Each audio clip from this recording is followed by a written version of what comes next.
I want to welcome you all. I hope you have a great weekend. There are several wonderful, wonderful authors who were lined up, poets, fiction writers, and nonfiction writers. And then there's a feast out at the Scott Farm, which is a wonderful venue for our annual dinner on Saturday evening. I need to read a little, what's called sort of curtain call speech here at the beginning.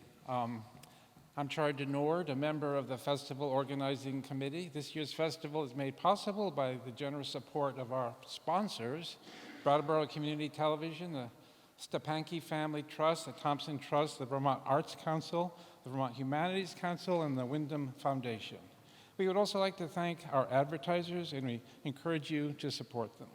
The festival is run entirely by volunteers, but has very real expenses. Your donations allow us to present the festival every year. We encourage you to contribute using the QR code in the program to donate online or to the donation boxes you'll see at the various venues. We can't do it without you, and we really appreciate your support. Please take a moment now to turn off all your phones and ringers and other accoutrements, but please do use it to take photos and share them with us on social media. Before we start our wonderful readings this evening, I would just like to read a quick stanza by Vermont's own wonderful poet, Louise Gluck, who passed away today. She was also a Nobel Prize winner and Poet Laureate of the country. She wrote this poem several years ago. I'm just going to read the last stanza of it in tribute to her. Shall I be raised from earth? The spirit asks. And the sun says yes. And the desert answers, your voice is sand scattered in the wind.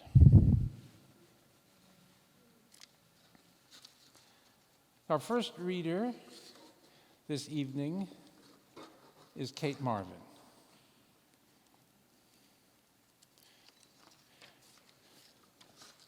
Cate was born in Washington, D.C., and raised in Potomac, Maryland. She received her BA from Marlborough College, right here just down the road in Vermont, and in 1993. She holds 2 MFAs, one from the University of Houston in poetry, the other from the Iowa Writers' Workshop in fiction.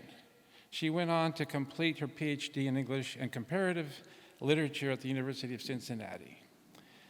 Cate's first book, World's Tallest Disaster, was chosen by Robert Pinsky for the 2000 Catherine A. Morton Prize and published by Sarah Band Books in 2001. In 2002, she received the Kate Tufts Prize, a huge prize. She co-edited with poet Michael Dumanis the anthology Legitimate Dangers, American Poets of the New Century, also by Sarah Band Books. Her second book of poems, Fragment of the Head of a Queen, for which she received a Whiting Award, was published by Sarah Band in 2007. Her third book of poems, Oracle, published by Norton, was named by the New York Times as one of the best poetry books of 2015. Cate teaches poetry writing in the Stone Coast MFA program at the University of Southern Maine and is a professor of English at the College of Staten Island City University in New York. A recent Guggenheim Fellow, she lives in Scarborough, Maine. Event Horizon, her fourth book collection, appeared from Copper Canyon Press just last year. She will be visiting professor at Colby College, or she already was visiting. She was already the visiting. You gonna do it again, Cate?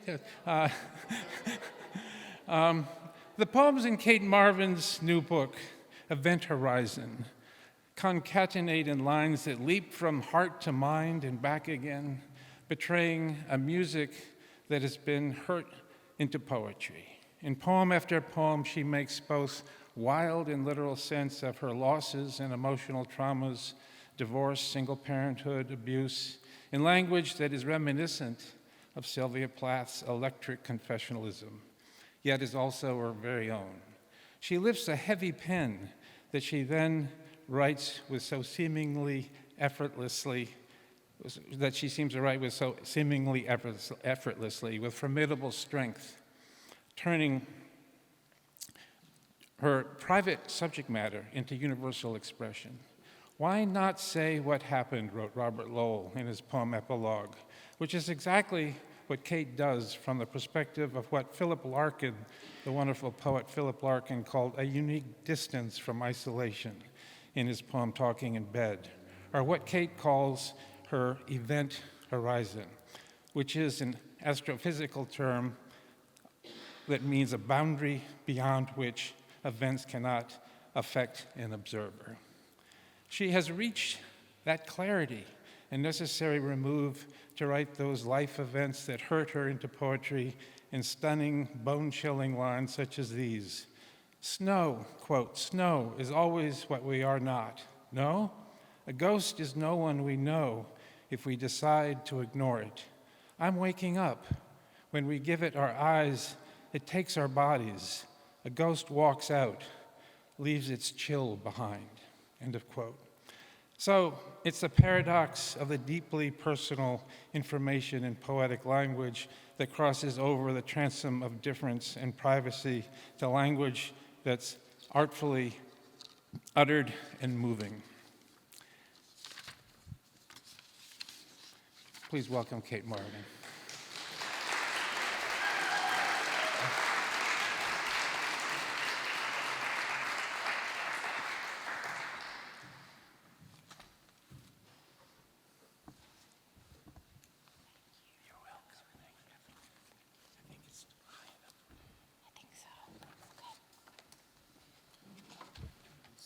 I can sit during the reading?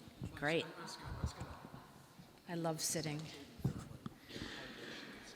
So, there's my timer. So, thank you so much, Shard. I'm really honored by your introduction. I remember reading your poems back before I was ever published as a poet in magazines that I wanted to be published in, so it's really amazing to be here with you. So I'm gonna, I just discovered this evening that Louise Glick passed, and I was realizing that she was one of the first poets I read, and my mother bought me the Morrow Anthology of Contemporary American Poetry at the B. Dalton bookstore at the Montgomery Mall in Maryland, and the first poem that I went to that I loved was Mock Orange, right, and we all know that poem, so it's funny because my boyfriend comes from this family of like really positive people, and one of them like posted a picture of Mock Orange, and we're in a text thread together. I immediately sent them a link to Louise's poem, and everyone was just like, I was like, sorry, I forgot, okay? So I'm just gonna read this poem really quickly. So, it's funny because I found in this anthology that I had marked the poem. It was like, I had marked the poem with like a popsicle wrapper, because I was 14 and reading poems about sex, which I didn't understand, but I knew it was a good poem, right? Mock Orange. It is not the moon, I tell you. It is these flowers lighting the yard. I hate them. I hate them as I hate sex. The man's mouth sealing my mouth, the man's paralyzing body, and the cry that always escapes, the low, humiliating premise of union. In my mind tonight, I hear the question and pursuing answer fused in one sound that mounts and then is split into the old selves, the tired antagonisms. Do you see? We were made fools of. And the scent of mock orange drifts through the window. How can I rest? How can I be content when there is still that odor in the world? So tonight we're here to celebrate the launch of Diana's book, so I'm going to now set my timer. And I just want to honor Louise Glick and thank her. Thank her for what she gave, especially female poets. I think to speak that frankly about sex, right? About sex, about desire, is that's something that she really, along with a bunch of other female poets, she really created a breakthrough. So I also I'm sorry I'm talking so much, but I also just there's some people in the audience who are really important to me. And so I went to Marlboro College, and yeah, and so I have these pictures from my time there, because it was late 80s, where one of my friends is when they do the double exposure, she's superimposed on the mountain, right? And she's there lying on her side in a Marlboro College dorm, probably smoking, and then there's a mountain behind her. And it's that's what this experience at the Brattleboro Literary Festival is like. It's seeing this wonderful, wonderful experience of my past when I was very young, and then seeing all these other people from later on. It's seeing these two things superimposed on each other that are very extraordinary to me. So, for example, there's T. Hunter Wilson, who is my undergraduate poetry mentor, and who, I can't even tell you how much I learned from him. And then there's Denise Duhamel in the audience. And then there's my student who's you wouldn't think he's my student because he's published a book, but Enzo. So, and there's just all kinds of people. So there's something very beautiful about this this festival for me, and I want to thank the poetry gods for it. So I'm going to read, I decided I'm going to read on the theme of artful and awful. Because, poetry's so artful. And sometimes you kind of forget, and you're all right, I'll just write that poem that's not so, And so I'm going to start with awful. Okay? This is from my first book. This is called House Garden Madness. House Garden Madness. It's I got this title from a Francine Prose article on the scent of women's ink, where, there's this idea that women's obsessions are house garden madness, that's the trajectory. Meeting his mouth made it so I had house again. I called him garden and drew him so, grew his long lashes like grasses so I could comb them with my stare. Some evenings a low cloud would arrive, hang its anxiety over the yard. Having his mouth at mine again gave me back home. The walls painted themselves blue, flowers grew larger than my head, stared at me with wide eyes through the windows. I was surrounded. A cloud stretched gray arms. His mouth and mine again built something back up with heat. The house was home again, wherever I lived. The flowers grew fat, fed on weeds around them. Ladybugs tucked their red luck beneath petals' chins. The cloud came home again. His eyes were closed, but mine kept swinging open. I saw him in the garden, surrounded by its light. The flowers cut their own stalks, handed themselves over to him in bunches. He kissed their bouquets and petals raptured. A cloud lowered, dark with fury. I pressed my mouth to palm, closed my eyes to find the garden, then saw windows shut in fright, roots drowned, flower stalks broken, their heads dead in puddles. Startled, I looked around. The cloud descended, prepared to hemorrhage in my arms. So I've been reading lately poems from all 4 of my books. And I don't like the first book, it turns out. Right? I'm just ugh. Okay, so how about awful? That was artful. I think that counts as artful because I had this whole repetition thing. Now let's go for awful. This is called Teens Love Horse Dick. And I swear it's the reason I have not gotten many jobs. Because when I interview, I'm like, I shouldn't read that one. I'm like, I have to read it. It's so funny. Anyway, so now you know. So it's called. I didn't make up this title myself.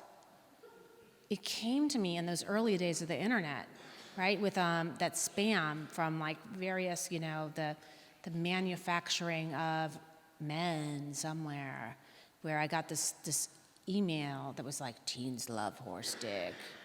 And I was like, that's very interesting. Because that's 4 words, when they're placed together, they become utterly foul. And they're fairly innocent words, right? So I was like, that's going to be a good title. But, I also saw it as like, this whole thing with confessional stuff where I'm like, who can say the worst thing? And T. Hunter Wilson knows this. He knows I've reined it in since I was an undergrad. So reined it in, okay? But it's actually kind of a sad poem because it's about something real, which is the way that women are afflicted by representations of bodies and sex and pornography, and how this is just like, it's truly an affliction if you're a female. Probably if you're male too, or if you're not male or female. Teens love horse dick. So much pornography one cannot afford. They say there's a lady who spreads herself so wide she welcomes inside the entire world. So many innuendos I would prefer to miss. A man said all young girls who love horses are naturally suspect. He raised an eyebrow. When he left, all he left was trash. A closet clogged with old shirts and letters, note cards on which he had listed things he had wished I'd done for him naked but hadn't. When young, there was nothing I wanted more than a horse. On the cards, his cursive soared toward what he had wanted. There was no room for a horse in the city where I grew, so I began collecting plastic models, Breyer horses, if you remember them, right? What it was he needed, I must have managed to ignore. After we split our address, I read his notes, acquired this injury. My questions are numerous. How did they get my address? If teens do, in actuality, love horse dick, how did I remain unaware of this preoccupation throughout my adolescence? They say they take credit cards. They say we should drive down the coast and cross over into Mexico. They suggest we head first to see a donkey show, where a lady spreads herself so wide you can see constellations beam out from inside of her. This is the world he wanted us to have. I want to come in your mouth. It was uncertain just whom he addressed. There are things one would rather not know. I had intended for this recollection to be modest, but it would not be right to not tell you how, when we were together once, he told me very clearly that my technique would not do. This is not the worst thing I could tell you.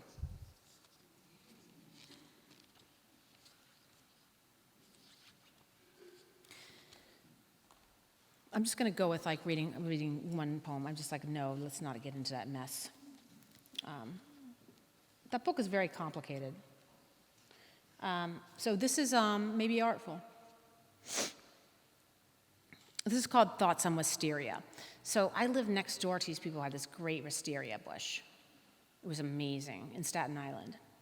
But this isn't, the wisteria bush is kind of in here, but it's really about it's about obsession and chaos, I suppose. Thoughts on wisteria. Also living in Staten Island for a while. You were my mod gun when black ink won, ran down my page like a throat-slashed attack. You were my bassinet when the bow swung, down came our rockabye, baby, and all those blue reds swum their orb lights against fences as cops' cars pulled their immediacy alongside my house. When you were the fence the drunk driver smashed into in that ice age, knocked at an angle that cracked the frozen plastic of PVC fencing jaggedly, still in half. It was your winter. Once, you were nearly mine, bar lights dimmed, but the mode of attack I always relied on dumb. Another drink, this time a mojito. You sniffed at sugars, downed it, then turned to grind the hip of the girl the room liked least. I'm still shoveling snow. I stubbed my toe. I fell down some stairs. One might have thought I was no one, no matter the nightgown. I was never meant to be your girl. The snow plows are out. They are coming for me. And how my envy grows like a tree. Summer me. The wisteria begins as a vine, becomes a tree, though needs more years than our species has for it to give us notice of its blossoms, allow our noses to ride its fine fragrance as delinquent bees do now, unhovering my neighbor's heavily piling of growth, a vine that centuries into a tree. It is terrible sweet. Who decides that which is flower, that which is weed? I'm begging its trespass into my yard, ply its errant length along my fence, try tying it to me. Yet long ago the stink of a polluted sea found its own accommodation, long moved its lank figure within our orbit, as smoke from my cigarette crawled in wisp through our final barroom brawl. Can I not be anything but maudlin? Snow's never over, nor our blossoms gone. Glasses forever itch in cupboards to be filled with wine as mouths in dark plot to be kissed. Recall how you once suggested I sit by the sea to relax? I fail to admit the beach here is littered with syringes. This is my goodbye. I wish I lived in a little house by the sea, but I do. So, I think there's a good one for awful from this book, and it's called Yellow Rubber Gloves. There aren't any children here, right? No children? Okay. So frankly, my child dropped their first F-bomb like before they turned 1, right? Yellow rubber gloves. Sisters, why bother? The telling is done. I once fancied myself centaur, sweeping floors with my tail as my arms sunk deep into dishwater, half lost, indeed looking almost as if they had been clean lopped off, mopping up all that blood, rusty strings on the mop dragging their fat hairs along the linoleum. I'm never surprised when someone calls me lady. They may as well call me a cleaning lady, though I know they mean lady, as in, what the hell do you think you're doing, lady? I am merely washing dishes, yours. It makes me want to give in, adopt those dozen cats, makes me nervous enough to count how many cigarettes I've got left. I've seen the lines inching across my face. I'm wise enough to know no great plans are afoot. I've no hope of launching any ships, and besides, I'm done with beauty. They say the hands go first, then the eyes. Then you get a little pinched, whiskery around the lips. I'm not averse to invisibility. I'm already used to getting shoved aside anyway, sitting small as a pin between men spreading their legs on packed subways. I'm the blunt cunt who should have known long ago it's about time I shut my fucking hole. But bring my hands deep into suds, watch me muck with the dirt of men's dishes, you'll see I really know what I'm doing. My advice, yellow rubber gloves will save your hands, young bitches, awful twats who think you'll never be me. Trust me as I never trusted myself. We're in this together. Look at your hands. Who else did you think he had in mind, undermining your time by leaving dish after dirty dish behind? And try using a milder solution. It may bubble up less, but being less caustic, the fewer skin cells it destroys. Also, lotion is important. Apply it just after washing dishes and every night before you go to bed. Who do you sleep beside?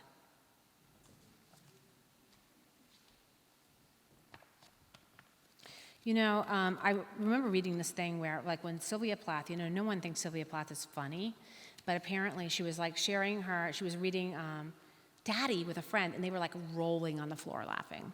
If that gives you any sense of, irony in contemporary American women's writing.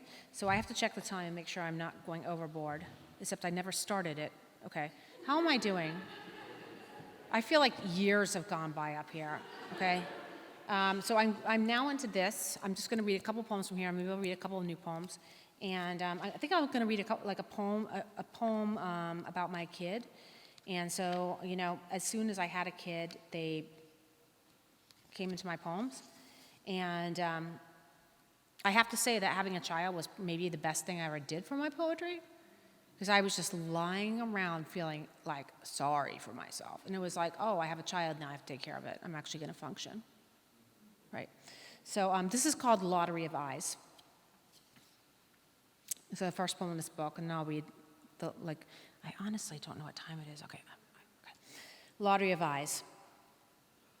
My daughter learns how to read with eyes I can't claim to know the color of, though they started out gray, then turned green, and were one day blue. And naysayers who said they had turned brown were wrong. They are like leaves, to be sure, but they are mostly like the colors that move windward over the surfaces of lakes, little scuffles or scallops or shells of tiny waves combed across a brilliant surface.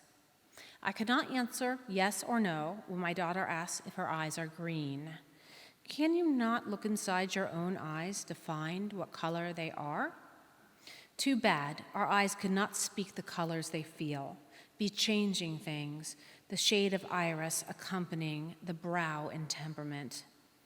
When my daughter first learned to drop into a book, she left. She turned off by turning on, her face canceling all reward, recalling to me the time she was points only, 3 dots on a printout of the sonogram, below which someone assigned the word toes, because she had already learned to disappear. When she first appeared, she was not unlike a slice of paper that's gotten lost inside the photocopier, frustrating the machine, getting shredded in its making. Who are you and how? I just lost this document, which was an entire poem, which was not unlike my daughter's twin, who would know by now how to read, if she did not run red down my inner leg while I was reading.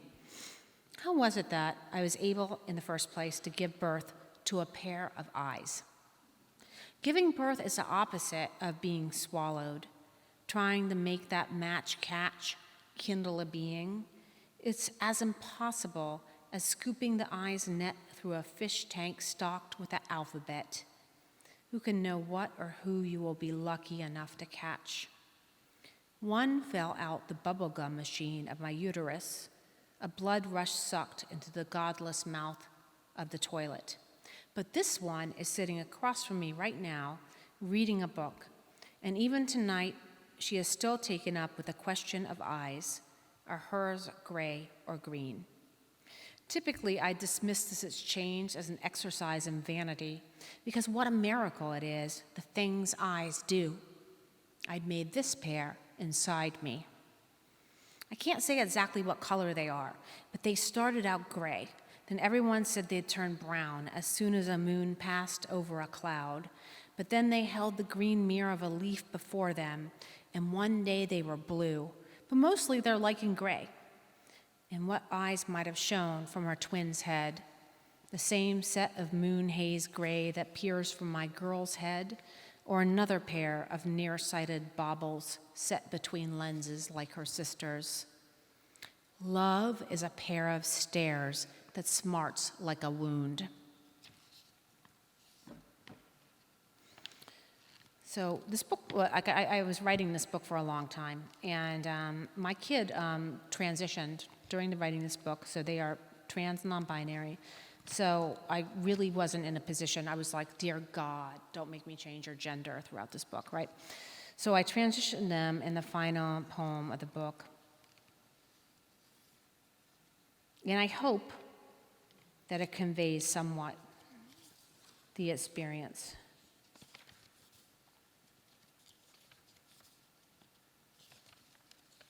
It should be easy to find because it's the last poem in the book, but somehow it's not easy for me. So it's called They, Them, Theirarchy.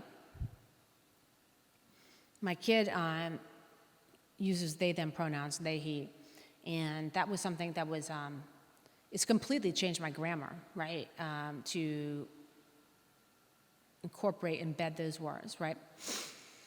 So it's in 3 parts, but it's not 3 parts like really long 3 parts, so don't worry.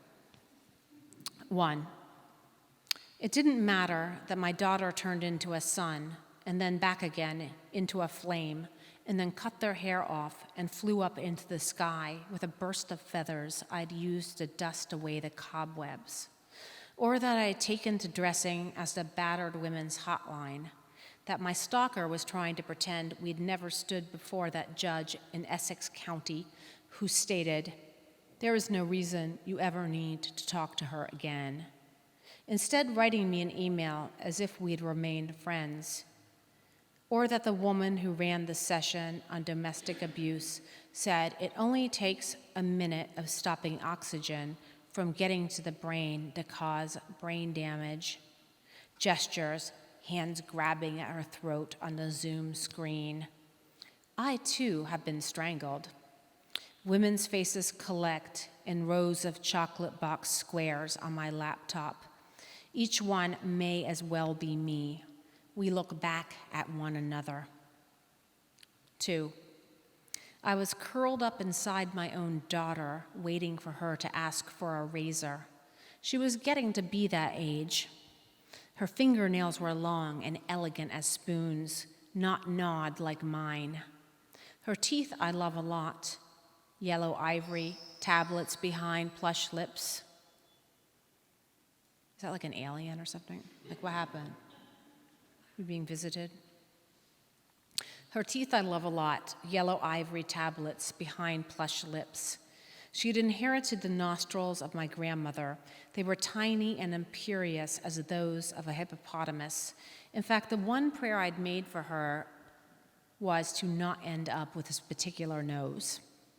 But when I saw it on her, I saw she pulled it off. It was bitterly, cruelly cute. A challenge because if her nose was stuffy, folks could see right up it. She was not a feminine daughter either, which suited me better. She had sliced the ice skates right off her ankles and refused to dance. Her hands, however, were almost unnaturally feminine, the digits slender, nails tapered. It's the hands that will give them away. 3, and my daughter is gone. She snuffed her name. It meant light. I spent months thinking it up. When they were 4, the man I was with told me he thought my kid had a bad streak. This coming from a blackout drunk who spent his days looking out from a second-story window, chain smoking, casting terrible stares down at me whenever I pulled into the driveway. They can't remember any of this, nor the day I scooped them up into my arms, put them in the car, and we drove away. Perhaps it feels this way to them, like they are driving away from something dangerous, their name. A name becomes one's face. Sliding the wand, the nurse said, "I think it's a girl." Now women's faces collect like tears in a spoon. Who in their right mind wants to be poured in along with them? We don't keep enough mirrors in this house. They are more beautiful than they realize.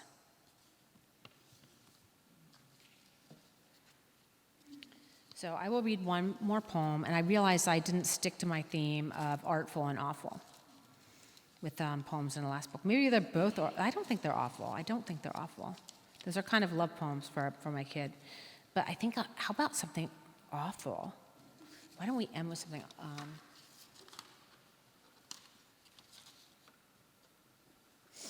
Okay, I'm going to end with a poem. It's probably not the best idea, to be honest with you. Usually you try and end. You're like, okay, I'll end with that one that everyone's like, yay, we love that. It makes us feel good. This is definitely not going to do that. And it's really weird because it was published in the Kenyon Review, and I was very surprised.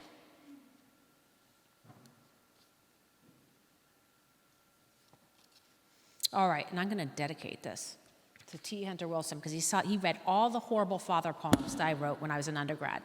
This poor man. Okay, so yeah, I'm continuing along the theme, T. I'm sorry. Anyway, so it's called Spiraled Ham. How delicious is that? Okay. Spiraled ham. And thank you so much, Diana, for allowing me to help you celebrate your lunch. It sat face down in its glazed heft as I slid the weighted tray into the oven, later pulling it out in its juiced glory to give to guests who would practically take it down to the bone. Many guests were mothers who thanked me for also being a mother. I was friends with the mothers' husbands. We were all friends, and I moved from room to room, from friend to friend, and only wished, if only I could be alone in a room with each of them, but also relished seeing them speak to one another, relishing knowing, flushed faces kindling words, lit up like sticks, picking up heat and flaming in the wood stove. But then I saw my father's head was set in those logs, a little mad flame. He's been dead, and I've liked it so much I forgot his birthday. One day it was his birthday, and I ate, did not remember he was dead, and instead ate ice cream. And shouldn't there be a holiday upon which we eat a cake baked like a dead dad and blow out the candles on the dead dad cake? I was digging up some plants in my garden. Blood spilled out from between my legs, but I caught it. The ham sat on the dining room table, bleeding pink sauces onto the surface of the cutting board I served it on. It was a party. You're welcome. Thanks a lot for listening.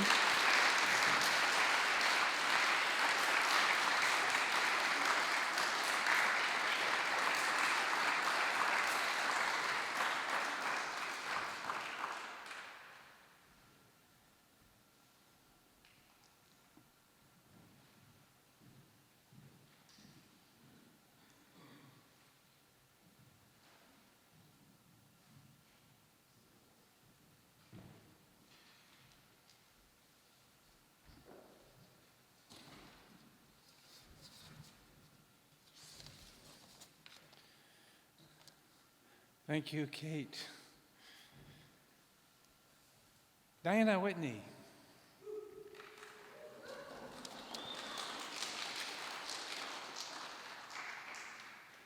Diana writes across genres with sharp focus on feminism, motherhood, and sexuality.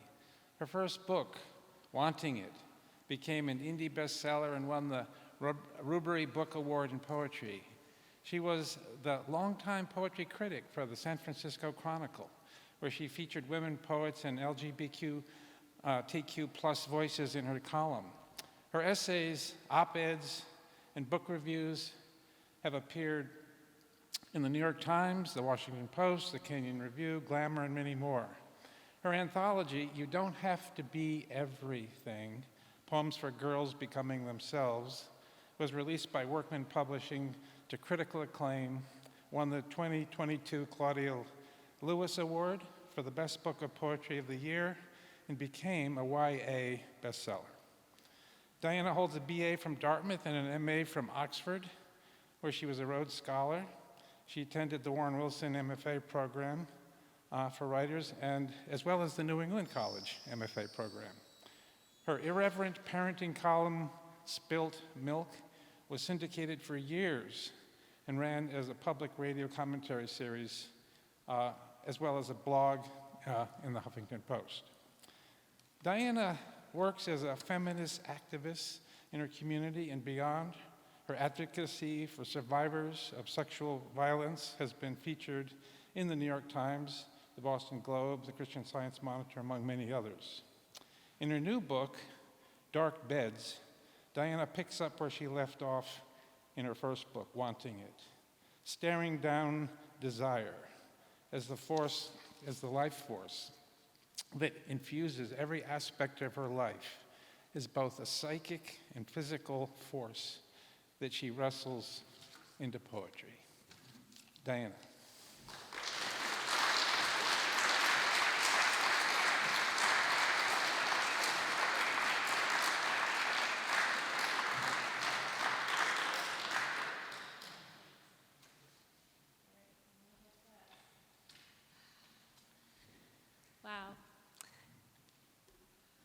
great to be here. Thanks, everyone. Thank you, Chard. Thank you, Kate. Love that reading. They, them, therarchy. Really amazing poem. Okay, so I'm going to read some poems from Dark Beds. It's Friday the 13th. We're in this amazing building. There might be an alien that we've been hearing.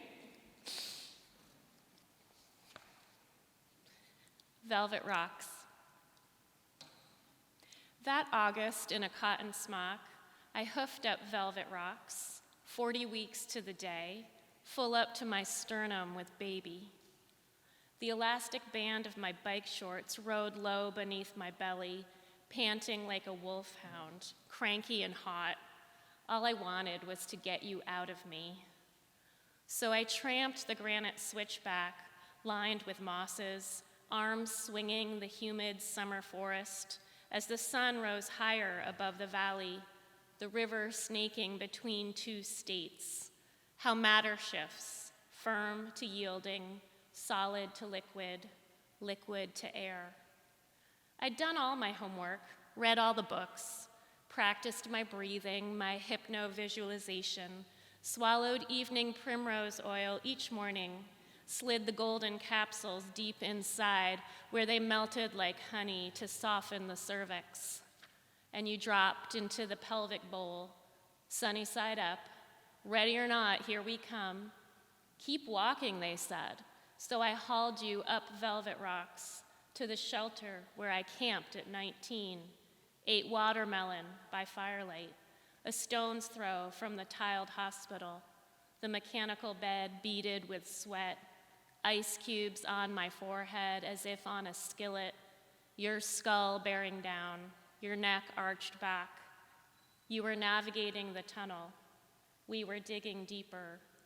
The summer river green and flecked with amber, suspended between two states of matter, between out and in, between here and there, S-curves of current shifting, alluvial silt filtered through algae, bright scalpel, your blood, my blood, white curtain drawn tight, bright room like a boat where they hauled you in, thrashing. I didn't warn my 16-year-old that I might be reading her birth story. So the next poem's called Word Finding. It's dedicated to my mother, my mom. Word finding is one of the prominent symptoms of the early stages of Alzheimer's disease. And my mom died a few weeks ago of Alzheimer's, so just honoring her tonight here with us. Word finding. 3 words we must never speak. Do you remember? My question is a stone thrown into the deep waters of our conversation. Anxiety ripples outward. Tip of the tip of the tip of the tongue. I'm sorry, I can't. Words slip past, scatter like minnows in a dark lake. Awareness of the sense, but not the syllables. Slippery things moving in reeds and shadows. Don't hunt them, don't grasp. Cast a net lightly, and the words swim back, finned silver, triumphant. As we row the lake again in our quiet boat, all eyes and hands. So, this book's called Dark Beds, and it's kind of a dark book. I was trying to pepper this reading with like some lighter or humorous poems, and they're kind of few and far between, so we're just going to go into the darkness. It's Friday the 13th. The dark season is coming. So this one's called Instructions for November. Put up the storms, cut down the corn, shear the dead things at their root, Nicotiana, blue aconite, the forgotten onions I found in cold dirt, scrabbling for the last of them, their shedding skins and yellow flesh, soft to the touch, but still good for soup. Our girl, dressed as a black ghoul, danced the kitchen, hissing threats, lost a milk tooth, her 5th seed pearl, corn kernel rot from the wet red gap. Now she's licking the emptiness, leering at the dark spaces, offering a skeletal glove to greet us as we toss the rotten lanterns on the compost, turn back the clocks, lock the hens in at dusk. The coyote left strewn feathers, dry scat, no trace of blood. We lost only 2, 10 more to protect. They hop from the coop dumb with trust, pecking at ice water with white dragon tongues, warm eggs flush in the nesting box. Night begins now at 4 o'clock, smoky tunnel to the season of lead. Let's make the same promises over again. Shut out the lights, come up to bed. So this book took a really long time to come into the world as I realized that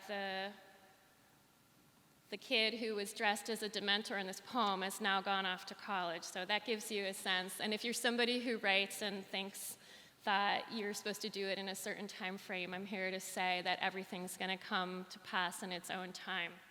And this book took exactly the amount of time that it needed. Okay, and I just want to thank my family for being here tonight.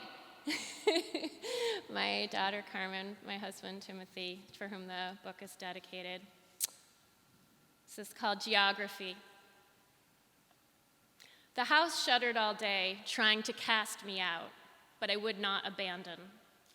The wind, ravenous gusts, arrived in gasps through chinks in the plaster, rattled door jambs, spit snow shards on channels of glare ice. A whole geography took shape in a king bed, vast continent of quilt where we played nice, turned and hugged the coasts.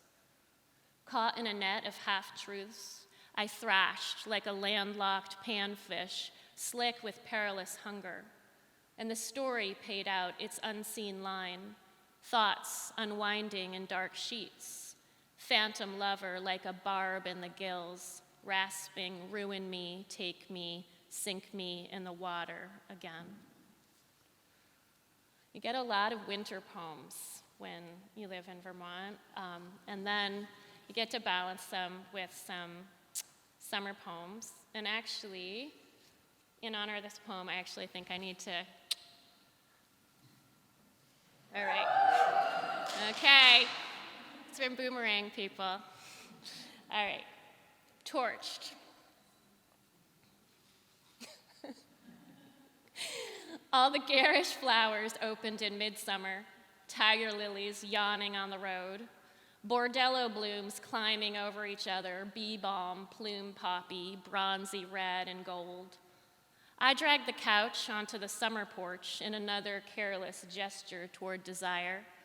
You were the one who lit the torch with pollen, diesel, and meadow fire, cooled it with blackberries dripping juice, water pulled from an alpine spring. The cat unfurled herself on the car roof like a black velvet ribbon of longing. The hay lay knit and spun in torrid rows, falling in a blonde mess to the shoulders of the field. You coasted slow as syrup down the edge of my daydream, engine purring, windows down, rusty truck of trouble come back around. Okay. And this one is an October poem, which is right about where we are right now. So if you're visiting Brattleboro, I hope you walk around and check out the leaves and just give some love to our town. It could use some love. Wild cider. October in flaming tumult pours pitchers of light into the canopy. Drink it deep like wild apple cider. The hard green apples got with difficulty from a high gnarled tree, yielding a quart of tart elixir, fox red and chestnut, the feral essence pressed from the fruit, the sweet intensity I want life to be. Scatter the poppy seeds in November when the cold kills everything. My friend offers me a slim envelope of tiny black dots, light as dead insects. Our faith is imagining a bed of bright petals blooming out of this austerity. But look at the body, breeding blindly. At 6 weeks, a pea-sized blip pulsed on the screen, and I held my breath on the paper sheet. Black and white pixels swirled and morphed into gray galaxies, but I knew the interior was layered dark red, lush and fluted. When the blood finally came, it was dark as velvet, hesitant as a small brook, nothing like a river. Still the body fought to keep what it began, holding on, curled inward in pain. All resistance is pain. I let myself be dragged, fingers grasping at the seasons, fists beating back change. Never mind the winter looming like the shoulder bone of a whale, my heart contracted like a ball of ice on Mars, wrought from red dust, an alien atmosphere. You inhabited me for weeks like an illness, and the fever demanded sustenance. And I fed it wild apples and blackberries, spring water and dew, summer's ambrosia, sating me, sating you, until the fever broke. So I feel like we need to lighten it up with a dog poem. If there's any dog lovers in the room. Yes, a few of them. In this poem, I think there's members of my family who don't agree on maybe the story behind this poem, but I took some notes.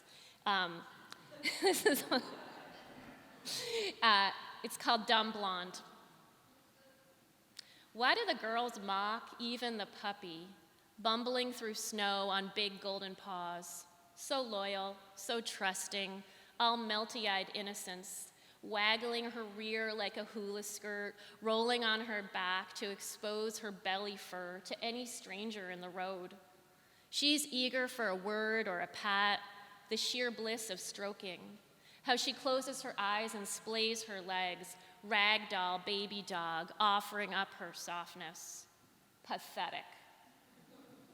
They call her dumb blonde, laugh at her groveling, hide her toys, feed her a glob of peanut butter, and snort at her tongue, working overtime, compulsive creature lapping its need in quick, pink, humiliating hunger. Dumb blonde, they smirk. Don't insult her, I say. She doesn't know, they protest, loving her up, rubbing her chest, spooning her on the living room rug, their gold hair burrowed in her thick coat. Yes, she's a love sponge, but she'll snap if you make a move for her marrow bone. She knows what she likes, won't hesitate to show it. When the boxer mounts her, she snarls like a jackal, spins and shakes him off, her signature move.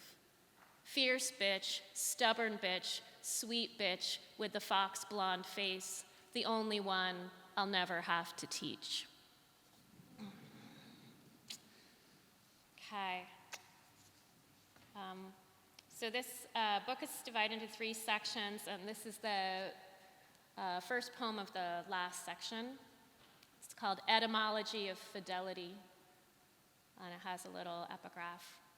From Latin fides, faith, from Old English bide, to beg, persuade, careful observance of duty, adherence to a person to whom one is bound.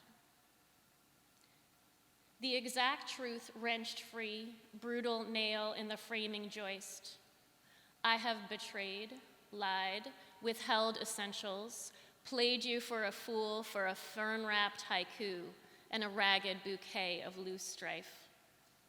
Sacrifice is needed to shun the possible selves, resist the intoxicating forest of the unknown, secret euphoria of hidden poems.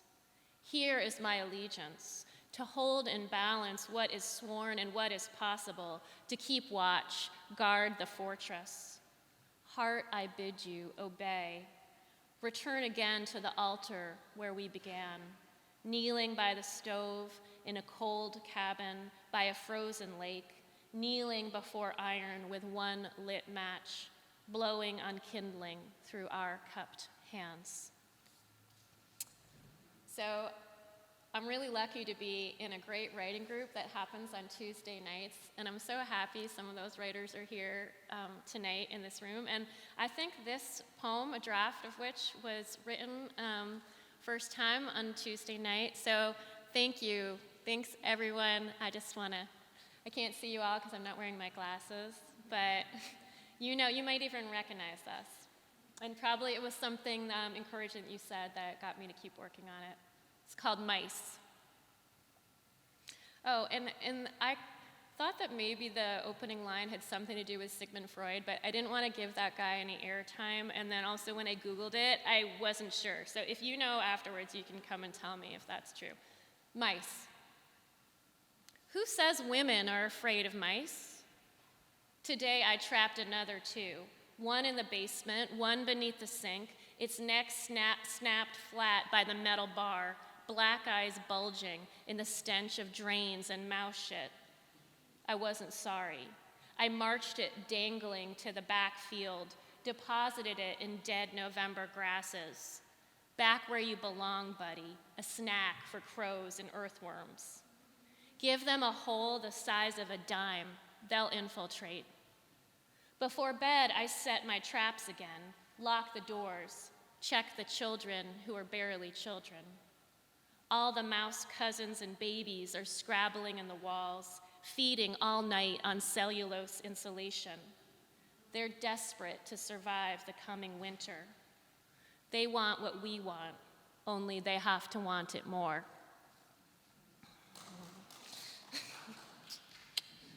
Kevin, yeah, you told me to keep going with that one. Thank you. I also am just honored because some of my professors are in the room tonight, so it's really special. Like Cate said, it's like many layers here. So gratitude to everybody who's here. So we made it, I think we made it through winter, perhaps. This book kind of has an arc. When I was putting it together, I tried to do sort of a conflict, crisis, resolution, 3-act structure, even though I'm not a screenwriter or a novelist or anything. So I may be the only person who recognizes that.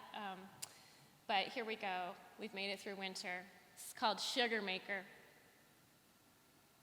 The heat lamp in the hen house burned all night, all day. The birds scratched hopefully at snowpack as you tap, tap, tap the cold bark, looking for a vein. Drill and hammer, freeze and thaw, lion and lamb blown raw by the winds of marriage, slush-ravaged hens huddled in plywood and sawdust. I crushed the secret like pitch pine tips, carried my fragrant hands close to my chest, waited for mud season's slow revelations, mist and murk rising from the remains of winter, first drops plunking buckets, a reminder. Sap run in muck boots, steady as rock maple, you come with your pails slopping over, sugar maker at the steaming arch, tending our dark amber. So that's if you're lucky to be married to someone who makes maple syrup in your backyard in March. And it's really awesome, and I get some good poems from it. So I'm going to read, I think, three more poems. This one, I was really excited, was recently on the podcast, The Slowdown. And it's called The Long Goodbye. Long Goodbye is something I learned as a term for Alzheimer's disease, and when I heard that, I knew that that was true. My mom's long goodbye was 10 years, almost exactly. She died close to the autumn equinox. And yeah, there's a bittersweetness that goodbye is over, and I can read this poem, and everything's in the past tense. There's a release there.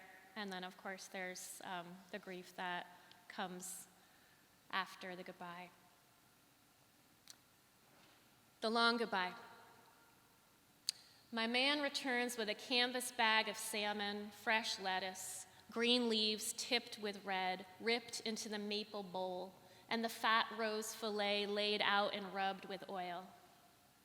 He wants to talk about transference, and I want to talk about weather, how April snow falls and the flowers survive. The daffodils fold up and shiver through the storm. If there's a lesson here in patience, I don't want to hear it. At my mother's house, all the rugs are gone, so the wheelchair won't catch. Her bare floors are cleaner than they've ever been. No more pets or children, no more clutter. The strange peace of living without language or memory, the house ticking as she nods in the recliner, parting her lips for the spoon of ice cream. Her legs are 2 sticks, crooked in loose leggings. And my girls shoot up to 5.5 feet.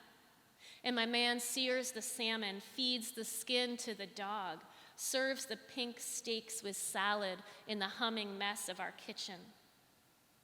How can you savor what you have when it demands so much attention? Ticks are clinging with 2 legs to the grasses, sensing heat and carbon dioxide.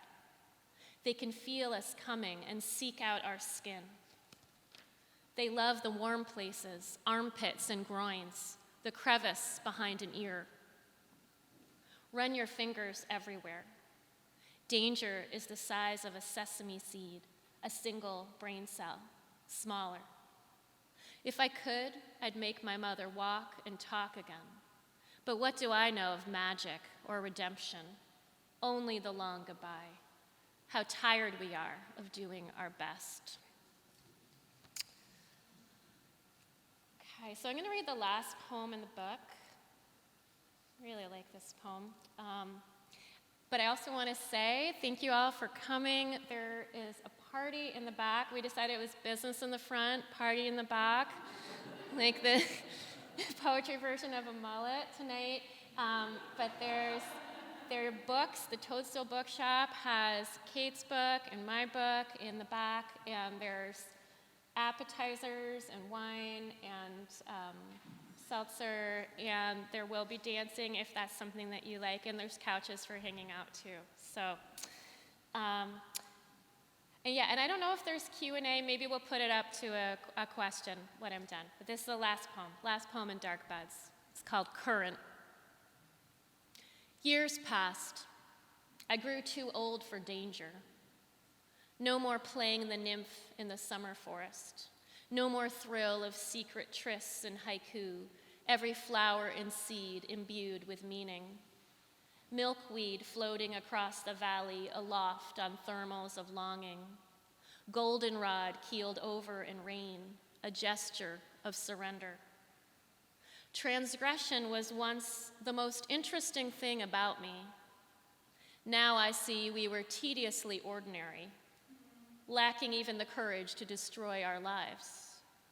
I feel nothing now except pinpricks of curiosity, the warmth and heft of household bonds. The goddess you mistook me for has vanished, morning fog lifting to reveal the river, indifferent current rolling south to merge with a colder tide. Thank you so much.